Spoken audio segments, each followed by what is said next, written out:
शुभ घड़ी। इस प्रकार जब तप साधन स्वाध्याय करते करते 19 वर्ष से अधिक समय व्यतीत हो गया। धीरे धीरे काली किशोर में जगत के प्रति उपरामता का भाव बढ़ता गया।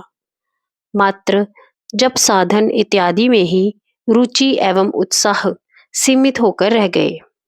सन 1908 में काली किशोर ने सब ओर से अपने आप को निवृत्त कर लिया तथा अपने आप को आध्यात्मिक साधनाओं में ही रत कर लिया। लगभग 1 महीने तक उसके चित्त की ऐसी ही अवस्था चलती रही। वह समय समीप आ गया था जिसकी प्रतीक्षा में काली किशोर पिछले 19 वर्ष से रास्ता देखता आ रहा था, जिसके लिए ही उसने गीता तथा दुर्गा सप्तशती के अनेक पाठ किए थे, जप ध्यान तथा अन्य साधनाएं की थी तथा कर्तव्य पालन के प्रति सचेष्ट बना रहा था। स्वामी जी महाराज से अनुग्रह प्राप्ति के ठीक 19 वर्ष 6 महीने तथा 13 दिन बाद उसने पूर्ण निर्विकल्प केवल्य समाधि का अलौकिक अनुभव प्राप्त कर अपने आप को धन्य माना। दैवी शक्ति पूर्ण रूपेण उदय होकर स्वयं सिद्ध रूपी सिद्धोपाय नामक स्वाभाविक अंतरंग अनुभव गम्य तथा कल्याणकर गुहा विद्या प्रकट हो गई। स्वामी जी महाराज का 19 वर्ष पूर्व कहा गया वचन साकार हो गया। काली किशोर का राजगद्दी पर बैठने का समय आ गया था। जैसा कि कहा ही जा चुका है कि इस मंगलकारी दिवस से 1 महीना पहले ही काली किशोर ने सब ओर से निवृत्ति ग्रहण कर ली थी। नौकरी भी छोड़ दी थी, घर के कामकाज की ओर से भी उदासीनता ओढ़ ली थी तथा अपने आप को पूरी तरह साधन में ही लगा दिया था। उसका अधिकांश समय काली माता की प्रतिमा की प्रतिष्ठा वाले कमरे में ही व्यतीत हो रहा था। जप ध्यान प्राणायाम सब कुछ वहीं संपन्न होता था। कभी कोई भजन गाने लग जाता तो कभी जप में प्रवृत्त हो जाता या गुमसुम होकर बैठ जाता। शक्ति का आवेश बढ़ता जा रहा था। आहार लेना भी बहुत कम हो गया। विचित्र प्रकार का अलौकिक सा नशा चढ़ता रहता था। परिणामतः शरीर अत्यंत दुर्लभ एवं क्रश हो गया। मन में प्रभु का विरह, सिद्धि के लिए छटपटाहट तथा अध्यात्म की भूख का ही बोलबाला था। जगत से सर्वथा उदासीन, अपने आप की ओर से लापरवाह, बस साधन की ही एक धुन। उधर घर के सब लोग चिंतित रहने लगे कि काली किशोर के जीवन को कोई संकट ना घेर ले। उस दिन संध्या का समय था।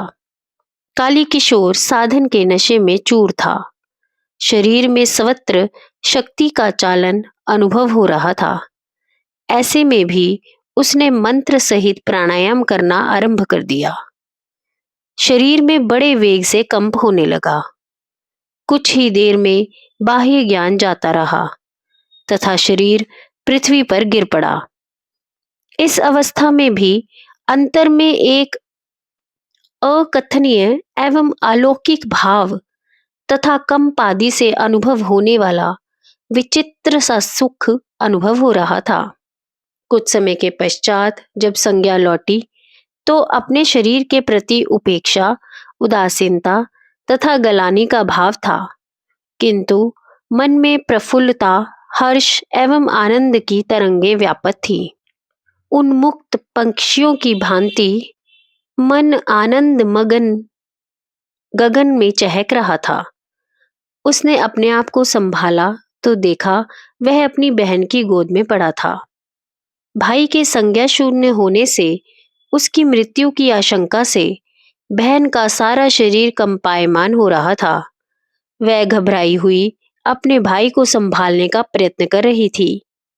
परिवार के बाकी सदस्य काली किशोर को चारों ओर से घेरे चिंतातुर खड़े थे। काली किशोर भी मन में विचार करने लगा कि उसकी यह दशा कैसे हो गई। क्या कोई शारीरिक रोग इसका कारण था या साधन का फल? उसने यही विचार किया कि यह मंत्र सहित शास्त्रोक्त प्राणायाम का ही फल है। अतः वह पुनः बैठकर मन ही मन मंत्र जप करते हुए प्राणायाम करने लगा। काली किशोर को कुछ खा लेने के लिए बहुत आग्रह किया गया, किंतु वह कुछ भी खा न सका। उसके मन का प्रवाह अंतर की ओर होता जा रहा था। मुंह से केवल माँ माँ की ही रट लगी थी। वह रोता, सर पटकता तथा बार बार माँ के चरणों में पुकार करता था। साथ साथ शरीर में भी विभिन्न प्रकार की क्रियाएं भी घटित होती जा रही थी। वह बार बार चिल्ला उठता था, माँ, मैं कहाँ हूँ माँ? तुम कहाँ हो? मैं गहन अंधकार में भटक रहा हूँ। मैं नहीं जानता मेरा मार्ग क्या है, जाना कहाँ है, मंगल किसमें है। हे माँ, रास्ता दिखाओ, अपनी माया समेट लो, रक्षा करो, रक्षा करो, मैं शरण में हूँ। इसी प्रकार क्रियाशील बना काली किशोर रोते रोते तंद्र अभिभूत हो गया। उसी अवस्था में ज्योतिर्मयी काला अतीता चैतन्य स्वरूपा एवं मंगलकारिणी काली माता के स्पष्ट दर्शन का लाभ प्राप्त हुआ। भगवती ने कहा, भय एवं कुशंकाओं से मुक्त हो जाओ। अंधकार भ्रम मात्र है, केवल मेरी माया है। इसी में जीव भ्रमित हो रहे हैं, किंतु तुम्हारा अध्यात्म पथ अब प्रशस्त हो गया है। तुम्हारा मंगल होगा। काली किशोर जब प्रातःकाल उठा तो स्वस्थ, आश्वस्त, निर्भय, उत्साहपूर्ण एवं प्रफुल्लित चित्त था। उसके मन की सारी गलानी जाती रही थी, किंतु अभी भी मन साधन की मस्ती से भरपूर था। काली किशोर की आंतरिक अवस्था बड़ी तीव्र गति से उच्च शिखरों को छूती जा रही थी। मन अनंत सत्ता की आनंददायक अनुभूतियों से परिपूर्ण रहने लग गया था। संशय, शोक, मोह, भय, क्रोध आदि कुभाव एवं कुवृत्तियां चित्त को त्याग कर बाहर भागती जा रही थी। गुरुदेव के दर्शन तो उसे होते ही रहते थे, किंतु अब तो वह हरदम आसपास ही प्रतीत होने लगे थे। बार बार इसे ईशान कोण, जो कि शंकर का स्थान माना जाता है, की ओर इशारा किया जाता था, जहां उसे ज्योतिर्मय जगदम्बा के दर्शन हुए। काली किशोर माँ माँ चिल्लाते हुए तीव्र गति से उस ओर भागा तथा जाकर माँ का स्तनपान किया। अब काली किशोर का काल भय एकदम समाप्त हो गया। अमृतत्व का भाव परिपक्व हो गया। मनुष्य को सबसे बढ़कर काल यानी मृत्यु का भय होता है, जिसे अभिनिवेश कहा जाता है। यह मृत्यु और कुछ नहीं, केवल काल का खिलवाड़ है। शरीर बदलने की प्रक्रिया है। एक चोला उतारकर दूसरा धारण करने का क्रम है। बुद्धिमानों के लिए यह वरदान है, पर सामान्य जन चोला बदलने की इस प्रक्रिया से भयभीत बने रहते हैं। उन्हें अपनी देह से मोह होता है। भले ही शरीर जर्जर हो जाए, किंतु वे इसे त्याग कर नया सुंदर शरीर धारण करने से बचना चाहते हैं। शरीर ही तो विषय भोग का माध्यम है, जीवन का आधार है, अहंकार का घर है तथा आशाओं उमंगों का आश्रयदाता है। उसके प्रति जीव का आसक्त हो जाना स्वाभाविक है, अतः उसे कैसे छोड़ा जा सकता है? यही सामान्य संसारियों तथा ज्ञानियों में अंतर है। इसी भय से अभय करने के लिए स्वामी जी महाराज ने काली किशोर को शक्तिपात में दीक्षित किया था। देखा जाए तो सभी दीक्षाओं का यही एक लक्ष्य है, किंतु जब तक गुरु को स्वयं अभय प्राप्त ना हो, वह शिष्य को अभय प्रदान भी कैसे कर सकता है? स्वामी जी महाराज स्वयं इस भय से मुक्त थे।